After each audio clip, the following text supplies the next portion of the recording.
I was pulling 16-hour shifts analyzing satellite data to fund her business trips to Paris.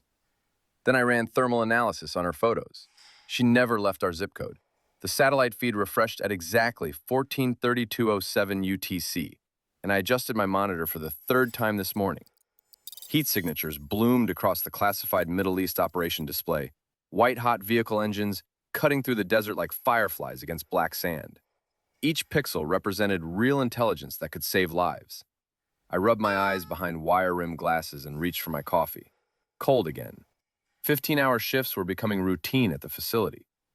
The government building hummed with industrial air conditioning and the soft clicking of keyboards echoing off polished floors. At my workstation, surrounded by 4 screens displaying orbital data streams, I felt that familiar satisfaction of precision work.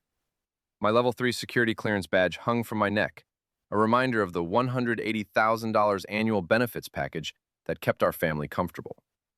Cross-referencing thermal signatures with geographic coordinates, I muttered, fingers dancing across the keyboard. The satellite passed overhead every 90 minutes like clockwork, feeding me data that most people would never see. Heels clicked against the facility's polished floor. Susan appeared in my peripheral vision, her designer blazer perfectly tailored, platinum blonde hair catching the fluorescent lights. She carried that expensive leather handbag I'd bought her for Christmas. "I'm heading out for that London conference tomorrow," she said, adjusting her silk scarf. 3 days of meetings with international clients from Pinnacle Marketing. Her perfume, something floral and costly, mixed with the sterile air of the classified workspace. I nodded without looking away from my screens, where thermal blooms pulsed in real time across the Middle Eastern coordinates. "Safe travels." Susan leaned down and kissed my cheek briefly. "Don't work too hard while I'm gone, dear." Her footsteps echoed down the corridor as she left, heels clicking a steady rhythm toward the security checkpoint. The familiar routine of her business trips had become background noise to my intensive work schedule. I returned to the satellite feed, tracking vehicle movements across 3 time zones simultaneously. Thursday evening, my phone buzzed against the metal desk. Susan's first photo from London filled the screen. Big Ben glowing against a twilight sky, the image crisp and professional. Exactly what I'd expect from her marketing background. I was still at my workstation, analyzing satellite passes over Eastern Europe, when the message arrived. The timestamp showed 6:47 p.m. local time. "Beautiful sunset here," her text read, followed by a heart emoji. I glanced at the photo briefly before returning to my thermal analysis. The familiar pang of missing her mixed with exhaustion from another 14-hour day. My eyes burned from staring at screens, but the mission deadline loomed over everything. 3 different intelligence agencies needed this data by Friday morning. Marcus looked over from his adjacent workstation. "Another overseas trip?" "London this time," I said, showing him the photo. "Marketing conferences. Must be nice." He turned back to his own satellite feeds. "I haven't left this building in 36 hours. More photos arrived throughout her trip. Susan at a London cafe, the Thames visible through rain-streaked windows. Outside Tokyo's Shibuya crossing, neon signs reflecting off wet pavement behind her radiant smile. Then Frankfurt's financial district, glass towers stretching toward gray European skies. Each image was perfectly composed, her smile bright against iconic backdrops. I saved them to my phone between satellite passes, small connections to normal life amid classified work that consumed my waking hours. The orbital mechanics of surveillance satellites created predictable schedules. Every 90 minutes, another pass, another data stream requiring immediate analysis. "The Tokyo meetings went brilliantly," she said Sunday night, unpacking expensive shopping bags on our kitchen counter. She looked refreshed, energized in a way that made me momentarily forget my exhaustion. "And Frankfurt's financial district is absolutely stunning at night." I nodded, still processing satellite data on my laptop at our kitchen table. The contrast between her international adventures and my windowless work environment felt sharper than usual. Her enthusiasm filled our home with energy I hadn't felt in weeks. She handed me a box of duty-free chocolates, Swiss, expensive-looking packaging. "These are from that little shop near Big Ben." The chocolates tasted foreign, rich, tangible proof of her travels across multiple time zones. I wished I could share her excitement, but the satellite feeds demanded constant attention. 2 weeks later, Susan announced another international trip. I barely looked up from my thermal analysis reports, the familiar pattern of her departures now routine background to my intensive work schedule. 5 days this time, she said, checking her passport at the kitchen counter. London and Tokyo back to back. Big presentation for the Asian markets. The government facility demanded my complete attention. 3 different satellite feeds required simultaneous monitoring, each one potentially critical to national security operations. My security clearance work had become all-consuming. Every pixel of orbital data could mean the difference between mission success and catastrophic failure. Susan's travels felt distant, almost abstract compared to the immediate precision my job demanded. Her kiss goodbye registered dimly through my concentration on the satellite positioning schedules. "I'll send photos," she called from the doorway. "Looking forward to them," I replied, already turning back to my screens where heat signatures painted stories across continents I'd never visit myself. The photos arrived Wednesday afternoon while I was calibrating thermal sensors for the evening satellite pass. My phone buzzed against the metal desk. Susan's latest batch from her London-Tokyo circuit. I glanced at the first image between data streams. London Bridge, her smile radiant against the Thames backdrop. The timestamp read 2:30 p.m. local time. I swiped to the next photo. Tokyo's Imperial Palace, cherry blossoms framing her face. Same day, 8:30 p.m. Tokyo time. Something nagged at my trained eye.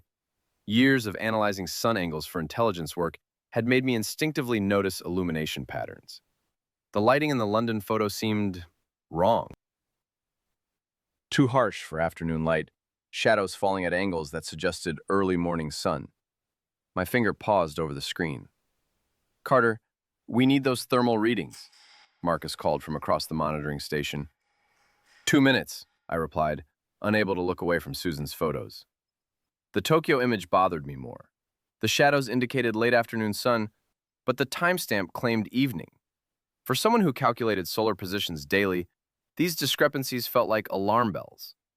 I forwarded the images to my secure workstation and returned to the satellite feeds.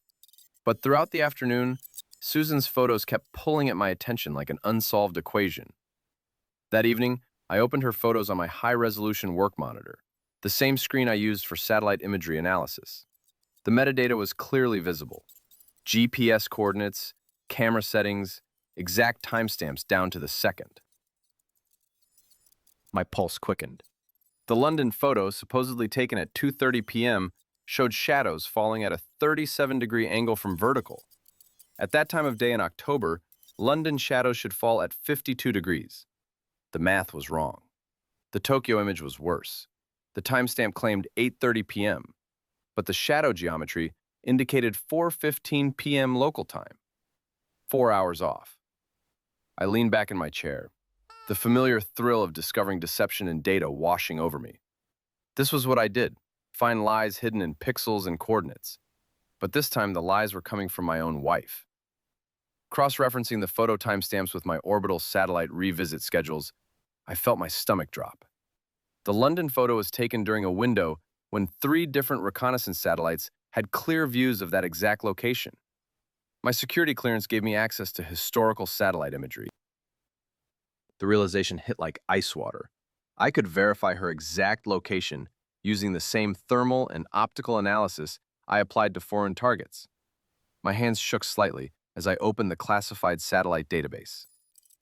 The same methodical precision that made me excellent at tracking international threats now turned toward my own life. The irony wasn't lost on me. The very security clearance Susan benefited from would expose her deception. The satellite thermal imagery loaded with crystalline clarity. Heat signatures from the timestamp of Susan's London photo painted our neighborhood in familiar thermal patterns. There was our street, our house glowing with the distinctive heat bloom of our HVAC system. And there, in our driveway, was the thermal footprint of Susan's car. While she was supposedly photographing Big Ben, satellite intelligence showed her vehicle's heat signature never left a 3-block radius of our home. I stared at the evidence, my professional training warring with personal disbelief. The data was irrefutable. Multispectral analysis, heat bloom signatures, even the thermal reflection patterns from her car's engine block. The same technology I used to track foreign assets had just exposed my wife's elaborate deception. Methodically, I pulled up thermal imagery for every date Susan claimed to be traveling internationally. Each satellite pass told the same story. Her car's distinctive heat signature exactly where it should be if she never left town. The orbital mechanics were precise, predictable. Satellites didn't lie about what they observed.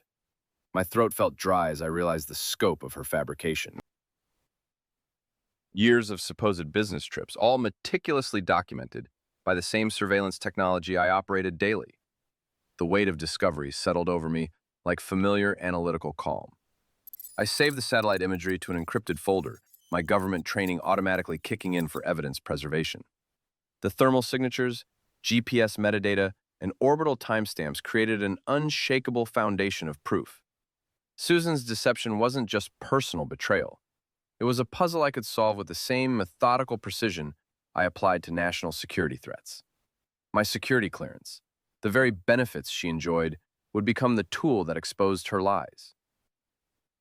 Tomorrow, I'd begin building a case with the same systematic approach I used for intelligence analysis. The hunt begins now.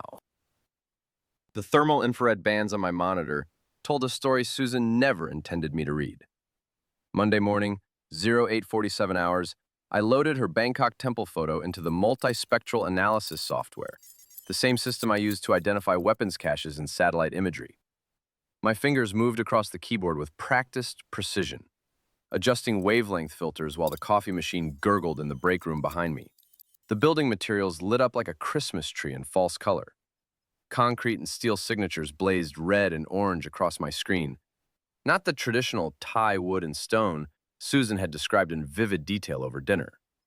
I leaned closer, wire-rimmed glasses catching the fluorescent glare as I traced the spectral curves with my stylus. Working the Bangkok bombing analysis? Marcus asked, appearing at my shoulder with his usual morning donut. Something like that, I muttered, minimizing the window. The cold knot in my stomach tightened as I watched him walk away, completely unaware that I was dissecting my own marriage, pixel by pixel. I reopened the file and cross-referenced the thermal signatures against the materials database. Every reading screamed the same truth. This photo was taken within 50 miles of where I sat. The exotic temple Susan had gushed about, with its ancient stones warm from centuries of prayer, was nothing more than the downtown cultural center 3 blocks from her office. The vegetation index analysis made my breath catch in my throat. Susan's photo showed deciduous trees in full autumn color, maples and oaks with chlorophyll signatures that matched October in our exact temperate zone.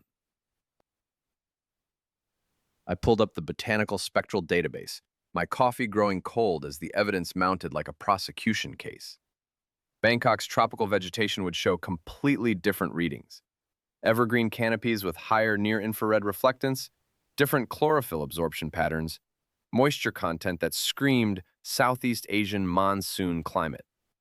Instead, I was looking at the same trees I drove past every morning on Route 34. I ran the analysis 3 more times, hoping for an equipment malfunction, a calibration error, anything that would explain away what the data was telling me. The office air conditioning cycled on with its familiar mechanical wheeze, but sweat beaded on my forehead anyway. By lunch, I had processed 6 more of Susan's international photos through the multispectral scanner. Each image revealed the same damning evidence: local heat signatures, regional vegetation indices, atmospheric particulate readings that matched our industrial Midwest air quality, not the pristine mountain atmosphere of Switzerland or the humid coastal conditions of Thailand. I created a new spreadsheet, methodically logging coordinates, spectral data, and timestamps in neat columns. The cafeteria buzzed around me. Conversations about weekend plans, complaints about the new parking restrictions, someone's kid making honor roll. Normal life continuing while mine crumbled one data point at a time. My sandwich sat untouched, turkey and Swiss growing stale, while I worked through the implications. 14 international trips over 2 years. Every single photo showing local environmental signatures. The mathematical precision was devastating in its clarity. "You're really going hard on that Bangkok case," Marcus said, sliding into the seat across from me. "Haven't seen you this focused since the Syrian infrastructure analysis." "Just want to get it right," I replied, closing the laptop screen. You know how it is with thermal imaging? One miscalculation and the whole assessment falls apart. He nodded, understanding the weight of accuracy in our line of work. If only he knew I was applying the same standards to my wife's travel photos. That evening, Susan practically bounced through the front door, her phone already out and loaded with fresh photos. You have to see these shots from Tokyo last month, she said, settling beside me on the couch with the enthusiasm of a travel blogger. The street food scene there is absolutely incredible. I nodded and smiled, asking casual questions about flavors and textures while internally cataloging every detail for later analysis. Her animated descriptions of ramen shops and night markets felt like theatrical performances now, carefully rehearsed stories designed to sell an elaborate fiction. This vendor made the most amazing takoyaki, she continued, swiping through images of octopus balls that looked suspiciously similar to the ones from Osaka Express downtown. And the atmosphere. You could just feel the energy of authentic Japanese culture. The kitchen smelled of her homemade pasta sauce, a domestic scene that felt increasingly surreal. Emma chattered about her science project while I studied my wife's face, searching for tells I'd missed before. The slight pause before certain details, the way her eyes shifted left when describing specific locations, the practiced cadence of someone reciting memorized lines. Dad, you're being weird, Emma said, looking up from her homework. You're staring at Mom like she's one of your satellite pictures. Just tired, sweetheart, I replied, forcing a laugh that felt hollow in my chest. Long day analyzing thermal signatures. Wednesday morning brought the breakthrough I'd been dreading. The shadow analysis software calculated sun angles for each photo's timestamp and claimed location with the same precision we used to verify missile launch sites. I loaded Susan's Big Ben photo, the one where she'd posed with her business card against the iconic clock tower. The shadows told a different story than her caption claimed. Solar elevation angle of 23.7 degrees, azimuth bearing of 157 degrees, calculations that placed the photo at 41.2 degrees north latitude, exactly our hometown's position. Not London's 51.5 degrees north coordinates where Big Ben actually stood. My hands shook slightly as I ran the calculations again, then a third time, hoping for computational error. The office hummed with normal activity. Phones ringing, printers churning, colleagues discussing weekend plans. Meanwhile, my world tilted on its axis with mathematical certainty. The precision was irrefutable. Susan had been lying about every single trip, every exotic destination, every carefully crafted story of international business success. The woman I'd married, the mother of my daughter, had constructed an elaborate fiction that my own professional skills could dismantle with devastating accuracy. I began building what I privately designated Operation Exposure, a comprehensive database of Susan's deceptions organized with the same systematic approach I used for classified intelligence analysis. Encrypted folders, backed up to secure servers, evidence chain custody protocols automatically engaged. The methodical work provided emotional distance from the devastating personal implications. Create folder structure. Upload spectral analyses. Cross-reference shadow calculations. Document thermal profiles. Each step followed established procedures that had guided me through analysis of foreign threats, now applied to the threat living in my own home. By Thursday morning, the methodical destruction of my marriage had become routine as my shift rotations. I pulled weather satellite data with the same precision I used for monitoring storm systems over hostile territories. Susan's rainy Frankfurt morning photo, the one where she'd posed with an umbrella outside some generic European storefront, carried metadata that made my stomach clench. October 18th, 9:47 a.m. local time. I cross-referenced the timestamp with regional precipitation data from our own weather monitoring satellites. The correlation hit me like a physical blow to the chest. That morning, Frankfurt had been clear with 15% humidity and full sunshine.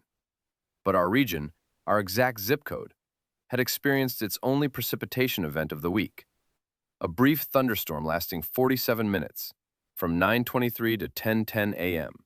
Susan's European rain photo had been taken during the only rainfall within a 100-mile radius of our home. My throat constricted as I stared at the meteorological correlation graphs. The data was irrefutable. She'd photographed herself in our neighborhood during a local storm, then crafted an elaborate fiction about German weather patterns. Dad? Emma's voice drifted from the living room, where she was sprawled on the carpet with her math homework. Her innocent laughter at some cartoon on TV echoed through the house, a sound that used to bring me comfort, but now carried the weight of a family built entirely on lies. I saved the weather analysis to my encrypted folder, adding it to the growing digital monument to Susan's deception. Each piece of evidence felt like another nail in the coffin of our marriage, but I couldn't stop myself from building the case. The analyst in me demanded complete documentation. That weekend, I maintained perfect operational security while internally cataloging every inconsistency. Saturday morning breakfast became an intelligence-gathering exercise disguised as domestic normalcy. Tell Emma about that restaurant in Tokyo, I suggested, buttering my toast with practiced casualness. The one with the incredible sushi. Susan's eyes lit up with the practiced enthusiasm of someone who'd rehearsed these stories countless times. Oh, the little place near the Shibuya district. They serve this amazing toro that just melted in your mouth. The chef had trained for 15 years just to perfect his knife technique. Emma leaned forward, fascinated. Did you use chopsticks, Mom? Of course, sweetheart. Though I have to admit, I'm still not very good with them. I probably look like a complete tourist. I nodded and smiled, mentally noting that Susan had never mentioned struggling with chopsticks during her supposed business dinners. In fact, she'd claimed expertise with them just last month when describing another fictional Tokyo meal. The small contradictions were piling up like sediment layers in geological surveys. The morning sunlight streamed through our kitchen window, illuminating what should have been a perfect family scene. Instead, it felt hollow as a movie set, beautiful from the outside, but constructed entirely of false materials. Emma's genuine excitement about her mother's adventures made something break inside my chest. Can we go to Japan someday, Dad? Emma asked, her eyes bright with possibility. Maybe, kiddo, I replied, the words tasting like ash. We'll see. Sunday evening brought the moment I'd been both dreading and anticipating. I accessed the high-resolution satellite archive through my government credentials, navigating to the Worldview constellation data with fingers that trembled slightly on the keyboard. The 15-centimeter resolution imagery could distinguish individual license plates from 400 miles above Earth's surface. My home office felt suffocating, despite the open window letting in cool autumn air. The familiar hum of my workstation seemed louder than usual as I entered our home coordinates and pulled up the archived passes from October 15th, the day Susan claimed to have departed for her most recent London trip. I'd watched her pack that morning, kissing me goodbye at 10:30 a.m. before supposedly heading to the airport for her 2:15 p.m. international flight. She'd been excited about the conference, chattering about presentations and networking opportunities, while I'd helped load her suitcase into her silver Honda Accord. The satellite image loaded pixel by pixel, each section revealing truth I wasn't sure I wanted to see. The timestamp read 11:47 a.m., exactly 17 minutes after Susan's supposed departure for the airport. What I saw destroyed my last fragment of hope. There, captured in perfect 15-centimeter resolution, sat Susan's silver Honda Accord in our driveway. Not at the airport, not on the highway heading toward international departures. In our driveway, where she'd supposedly left an hour earlier. I zoomed in on the image, the satellite's precision revealing details that made my hands shake. The license plate was clearly visible. The small dent in the rear bumper from when Emma had accidentally hit it with her bicycle. Even the coffee cup on the dashboard that Susan always forgot to remove. My throat felt raw as I saved the image to my encrypted evidence folder. The irony wasn't lost on me. The same technology I use daily to monitor foreign threats and track hostile movements had revealed the enemy living in my own home. I spent the next hour pulling archived satellite passes from Susan's previous trip dates. Every single one told the same story. October 3rd, car and driveway during supposed Frankfurt departure. September 18th, vehicle parked at our local mall during claimed Tokyo business dinner. August 24th, Honda Accord clearly visible in our garage while Susan was allegedly attending international conferences. The high-resolution imagery tracked her actual movements with devastating precision. Local hotels on Riverside Drive, the upscale restaurant district downtown, and repeatedly a residential address on Maple Street I didn't recognize. 847 Maple Street, to be exact. A modest two-story house with a red front door and well-maintained landscaping. Monday morning brought Marcus's concerned attention during our shift briefing. "You look like hell, Carter. Everything okay at home?" "Just tired," I deflected, reviewing the overnight satellite passes from Eastern Europe with mechanical precision. "Long weekend catching up on yard work." But Marcus had worked with me for 8 years. He knew my tells better than anyone. "You sure? You've been distracted for weeks. If something's eating at you..." "I'm fine," I insisted, though my coffee tasted like ash and my hands trembled slightly as I adjusted the monitor settings. "Just need to focus on the mission." The mission. The irony of those words hit me like a physical blow. I'd spent 15 years analyzing threats to national security while missing the threat in my own bedroom. That evening, I made my first critical error. While Susan showered, I attempted to photograph her passport for metadata analysis. The document sat on our dresser where she'd carelessly tossed it after supposedly returning from London. My phone's camera flash reflected off the bathroom mirror just as I pressed the shutter button. "Honey, what was that light?" Susan called from the shower, her voice carrying a sharp edge I'd never heard before. My heart hammered against my ribs as I quickly closed the passport and shoved my phone into my pocket. "Just checking my phone," I called back, forcing casual tone into my voice. "Work email." She emerged from the bathroom wrapped in a towel, her wet hair dripping onto the hardwood floor. But her eyes weren't focused on getting dressed. They were studying my face with the intensity of someone conducting their own analysis.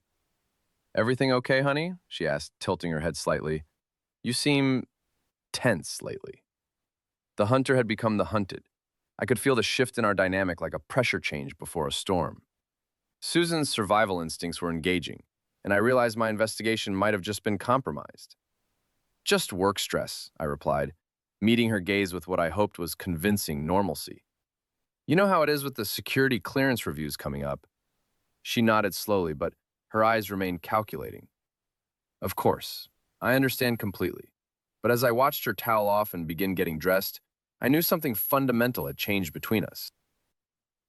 The 15-centimeter resolution satellite imagery sitting in my encrypted files showed Susan's vehicle in our driveway during the exact time she'd claimed to be boarding an international flight. The evidence was irrefutable. But now, she was watching me with the same analytical intensity I'd been applying to her. The game had shifted, and I wasn't sure who held the advantage anymore. I opened the thermal imaging software with steady hands, muscle memory from thousands of classified operations guiding my fingers across the keyboard. The orbital passes during Susan's supposed London trip loaded in high resolution, military-grade sensors that could detect a cigarette ember from 200 miles up. The apartment complex at 847 Maple Street glowed bright orange on my monitor. Multiple heat sources, 2 distinct thermal profiles in the same unit for 72 consecutive hours straight. I adjusted the resolution, zooming in until individual room temperatures became visible. The data painted a picture more damning than any photograph. Susan's body heat signature, captured by satellites worth more than most people's houses, showing she never left a 3-block radius of our neighborhood. My coffee grew cold as I stared at the undeniable proof. The thermal bloom of 2 bodies, overlapping, sharing the same space, while she texted me about Big Ben and fish and chips. 23 years of analyzing enemy positions, and I'd never felt this sick looking at a screen. "Run the spectral analysis again." Marcus leaned over my shoulder in the secure analysis room, his security badge catching the fluorescent light. He kept glancing at the door. We both knew accessing civilian thermal data was a gray area at best. I refreshed the satellite feed. Same thermal clusters. Same impossible timeline. Marcus's face hardened as the implications hit him. "Jesus, Cliff. This isn't just adultery." He pointed at the heat signature data. "She's been systematically defrauding you, using your security benefits, your clearance status, while she..." The hum of classified computers filled the silence between us. 23 years of partnership, and Marcus had never seen me like this. Hell, I'd never been like this. "I need verification on the property records," I said, my voice steady despite the rage building in my chest. The residential database loaded with agonizing slowness, cross-referencing the thermal coordinates with county property records. Each pixel of data felt like a countdown to detonation. Then the address materialized. 847 Maple Street, Unit 3B. Leaseholder, David Richardson. Marketing executive, Zenith Communications. My stomach dropped through the floor. The same David whose soft handshake I remembered from the neighborhood barbecue last summer. The man who'd complained about his demanding job while I worked 16-hour shifts analyzing enemy positions in Syria. Who'd made jokes about government drones while sipping craft beer that cost more than my lunch budget. The pieces aligned with surgical precision. While I tracked insurgents through thermal imaging, my wife was creating her own heat signature 2 blocks away. I pulled up David's LinkedIn profile, studying his marketing awards and client testimonials. Everything about him screamed comfort. Expensive suits, manicured nails, a smile that probably sold million-dollar campaigns. The complete opposite of my calloused hands and security clearance restrictions that meant I couldn't even tell Susan where I worked half the time. His latest post was about work-life balance and living your best life. Posted 3 days ago, right when Susan was supposedly in Frankfurt. The irony burned like acid. While I protected national security, David was destroying my personal one. Marcus, I need mobile signal triangulation data. My fingers moved across the keyboard with mechanical precision. Cross-reference with cellular tower logs during the travel dates. Cliff, that's... Marcus hesitated. That's getting into surveillance territory. She turned off location services on her phone, I said, not looking away from the screen. But the towers still track general proximity. I need to know if the thermal signatures match the communication data. Marcus checked the door again, then entered his authorization code. The mobile signal data streamed across my secondary monitor, triangulating Susan's phone location during each supposed international trip. Every single ping placed her within a 500-meter radius of David's apartment. She's good, Marcus said grimly, watching the data populate. Turning off GPS using cash for local expenses. But she didn't account for passive cellular tracking. The evidence built like a precision airstrike. Each data point another coordinate in a target package that would level Susan's elaborate construction of lies. My phone buzzed with a text from Susan. Running late tonight, client dinner in the city. Don't wait up. Love you. I checked the timestamp against the real-time satellite feed on my secondary monitor. Her car sat motionless in David's parking lot. Engine cooling signature clearly visible in infrared. The Honda's thermal profile was distinct. I'd been tracking it for weeks without realizing. The audacity stunned me. She was lying to me while I literally watched her heat signature through space-based sensors worth more than our house. My government training kicked in automatically. Document everything. Maintain operational security. Prepare for tactical confrontation. But this wasn't enemy territory. This was my life. And for the first time in 23 years of military intelligence work, the hunter had become the hunted. I stared at the thermal signature for another 30 seconds, watching the heat patterns from Susan's Honda slowly fade as the engine cooled. The irony was perfect. She'd turned off GPS tracking to hide from me, but forgot about the passive cellular towers that pinged her location every few minutes. My secure phone buzzed again. Another text from Susan. Client wants to extend dinner, might be very late. You're the best for understanding. The timestamp showed 9:47 p.m. Her car hadn't moved from David's parking lot in 3 hours.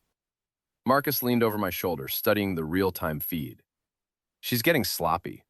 Or maybe she just doesn't think you're smart enough to catch her. That stung because it was probably true. How many times had she rolled her eyes when I tried to explain orbital mechanics or signal intelligence? You and your satellites, she'd say with that patronizing smile. Not everything needs to be analyzed to death, Cliff. Turns out, some things do. Print everything, I said, my voice steadier than I felt. I need hard copies of the thermal imagery, the cellular triangulation, the photo metadata analysis, all of it. Marcus hesitated. Cliff, that's classified paper. Security markings, control numbers. Once this exists in physical form, I know what I'm asking. He pulled up the print queue, each document stamped with security classifications that could end my career if mishandled. The laser printer hummed to life, spitting out page after page of my wife's deception, documented in government-grade detail. This evidence is bulletproof, Marcus said, sliding the folder across the steel desk. Each sheet bore the familiar red stamps: confidential, no foreign, controlled access. But Cliff, once you use this, there's no going back. Your marriage, her reputation, everything changes. The weight of 12 years settled on my shoulders. Outside, rain pattered against the reinforced windows of our classified facility. I thought of Emma, asleep at home, trusting her parents to protect her world. The folder felt heavier than the classified missile coordinate packages I handled daily.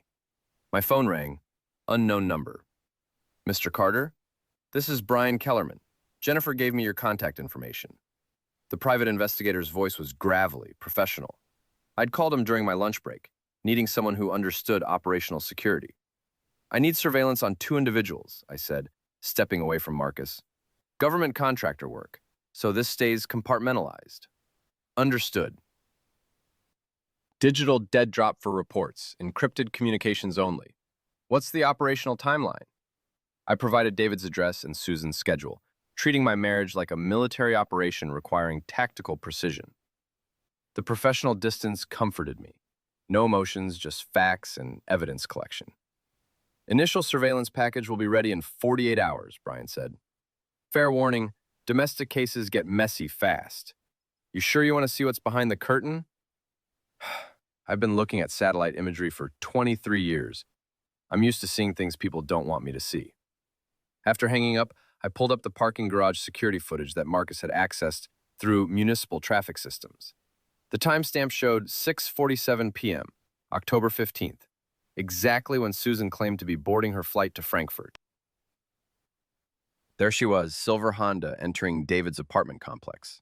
Her confident stride, designer luggage rolling behind her, spoke of practiced deception. She kissed him at the apartment door, the same lips that had told me she'd miss me during her business trip. The timestamp burned into my retinas. October 15th, 2023.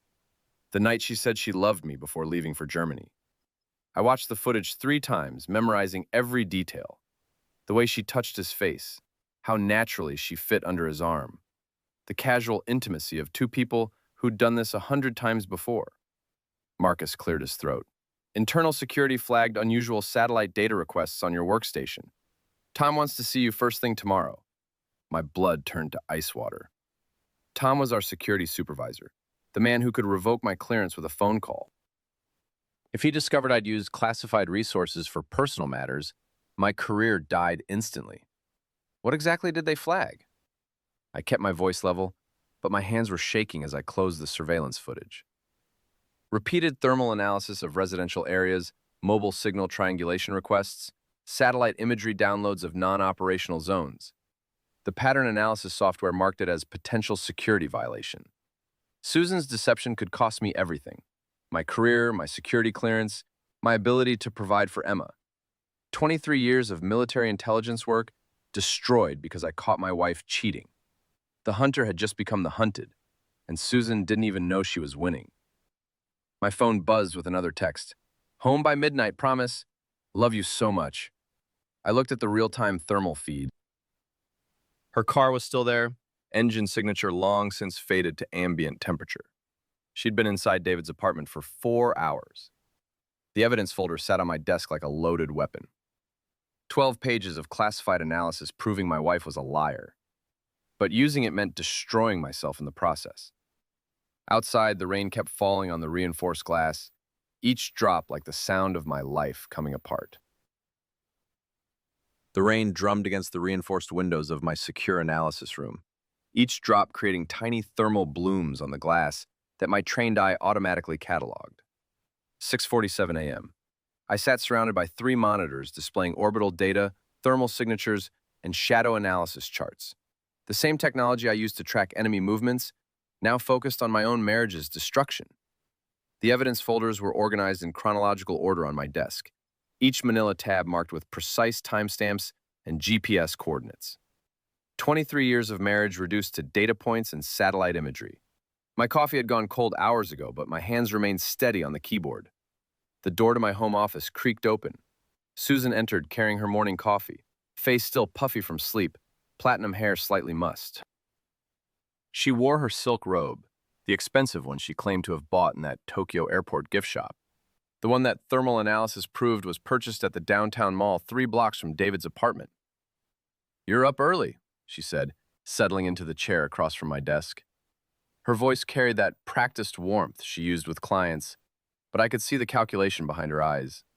She'd been watching me for weeks now, ever since I'd nearly been caught photographing her passport. I minimized the real-time thermal feed and turned to face her directly. The morning light streamed through the blinds, casting geometric shadows across the satellite printouts scattered on my desk. My voice came out steady, professional, the same tone I used for classified briefings. "We need to talk." Susan's coffee cup paused halfway to her lips. Something in my tone must have triggered her survival instincts because her posture shifted slightly, shoulders squaring like she was preparing for combat. "About what, honey?" The endearment sounded forced, artificial, like the metadata on her travel photos. I pulled up the thermal imaging on my center monitor. The screen filled with heat signatures from our neighborhood, time-stamped and cross-referenced with orbital revisit schedules. 27 months of data, all pointing to the same conclusion. I know about David. The coffee cup froze completely now. Susan's breathing changed, shorter, shallower. I could almost see her mental processors spinning, calculating responses, weighing options. The same way I analyzed enemy communications intercepts. I know about the apartment at 847 Maple Street. I know about every fake business trip. I clicked to the next screen, showing her Honda Civic's heat signature in our driveway during her supposed London departure. The orbital data doesn't lie, Susan. She set down her cup with hands that weren't quite steady anymore. The ceramic clinked against the saucer, a small sound that seemed amplified in the morning quiet. "Cliff, you're scaring me with all this technical stuff."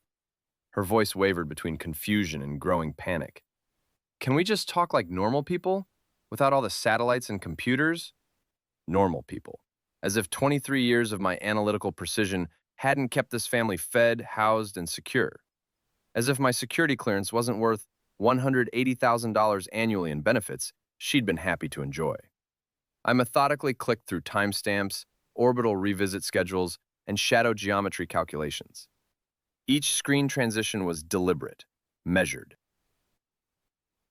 The same way I'd brief senior officials on enemy troop movements. October 15th. You claimed to board a 2 p.m. flight to Tokyo. The satellite imagery loaded with clinical precision. Thermal analysis shows your Honda Civic in our driveway at 2:47 p.m. Engine temperature consistent with local driving patterns, not airport parking. Susan stood abruptly, pacing to the window. Her silk robe rustled as she moved, and I, cataloging the sound frequency, another habit from years of acoustic analysis. "This is insane, Cliff. You're using spy satellites to stalk your own wife?" She turned back to face me, and for the first time I could see genuine fear in her eyes. Not guilt, fear. Fear of being caught by someone she'd underestimated. The morning air felt thick with tension, charged like the atmosphere before a storm.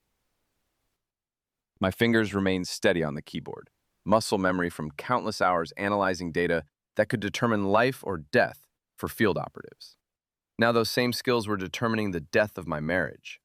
Cross-referencing thermal signatures with geographic coordinates, I said, pulling up the next data set. Your vehicle's heat profile appears at 847 Maple Street, within 47 minutes of every supposed international departure. Susan attempted to regain control, moving closer to my desk.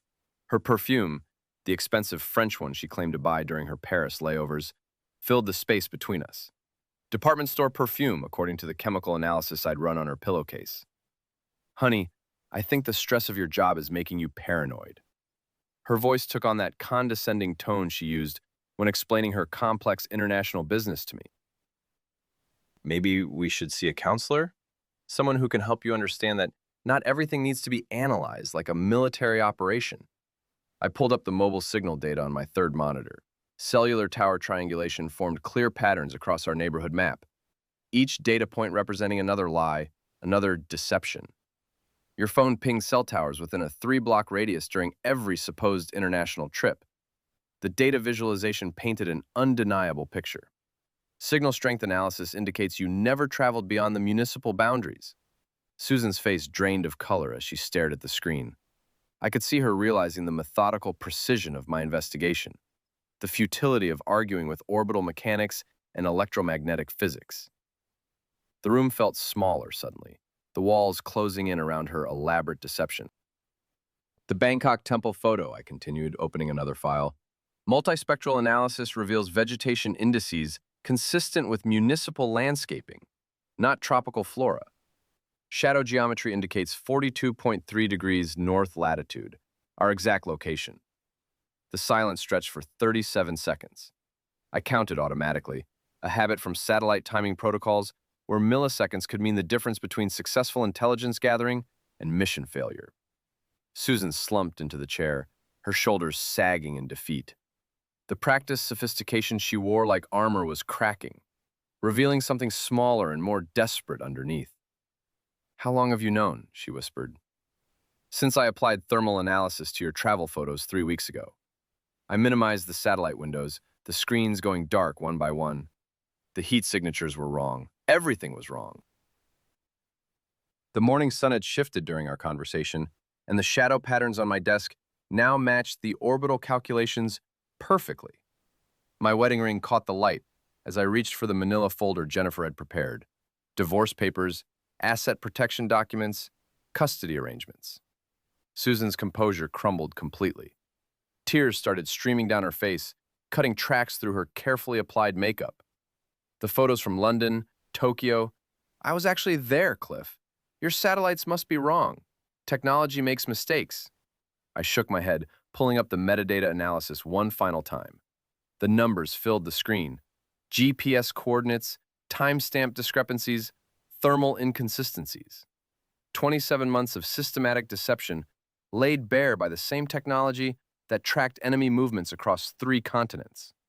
Multispectral imaging doesn't lie, Susan. Shadow angles, thermal signatures, electromagnetic patterns, all confirm you never left our neighborhood during any supposed business trip. She stared at the screen, her reflection ghostly in the monitor's surface. Outside, Emma's school bus rumbled past our window, the diesel engine's thermal signature briefly visible on my passive sensors. Our daughter, heading to another day of school while her parents' marriage disintegrated in real time. The coffee had grown cold between us, steam no longer rising from either cup. The morning that had started like any other was becoming the day everything changed. I opened the financial folder, the manila tab crisp between my fingers. Bank statements cascaded across the desk in chronological order. 18 months of systematic withdrawals, each one precisely documented with timestamps and account codes. $23,800 withdrawn from our joint account. I traced the numbers with my finger, the way I'd track missile trajectories across satellite feeds. 8,600 charged to hotels within a 5-mile radius of David's apartment. Susan stared at the printouts, her breathing shallow and rapid. The numbers glowed under my desk lamp like coordinates on a targeting system. Each withdrawal corresponded exactly to her supposed international departure dates. "I can explain the money," she stammered, reaching for the statements with trembling hands. "No need." I pulled up another screen, correlation analysis between her spending patterns and satellite positioning data. "The thermal imaging shows your vehicle at the Marriott downtown every Tuesday during your Frankfurt meetings. Credit card receipts confirm room charges for the same dates." The morning light had shifted again, casting different shadows across my monitors. I adjusted the screen angle with practiced precision, the same micro movements I'd performed 10,000 times during classified briefings. My government training in evidence analysis served me well. Emotion couldn't contaminate data integrity. Susan's reflection wavered in the black screen borders, distorted and fragmented like heat signatures through atmospheric interference. She looked older suddenly, the careful makeup unable to hide the stress lines around her eyes. "Think about Emma, Cliff." Her voice cracked, desperation seeping through the practiced eloquence. "Think about our family. We can work through this." My jaw tightened as I considered our daughter sleeping upstairs, probably dreaming about her school presentation on the solar system.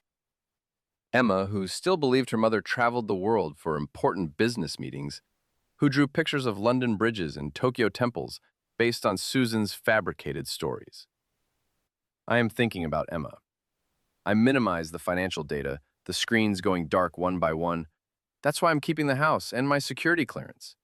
The divorce papers rested between us like a chasm. Jennifer's meticulous legal work laid out in Times New Roman font. Asset division, custody arrangements, spousal support calculations. Susan's eyes moved across the documents, and I watched her face change as she realized what she was losing. My $180,000 annual benefits package, the stable income she'd taken for granted while fabricating her cosmopolitan lifestyle, the security clearance that opened doors she'd never even considered, all of it evaporating like heat signatures at dawn.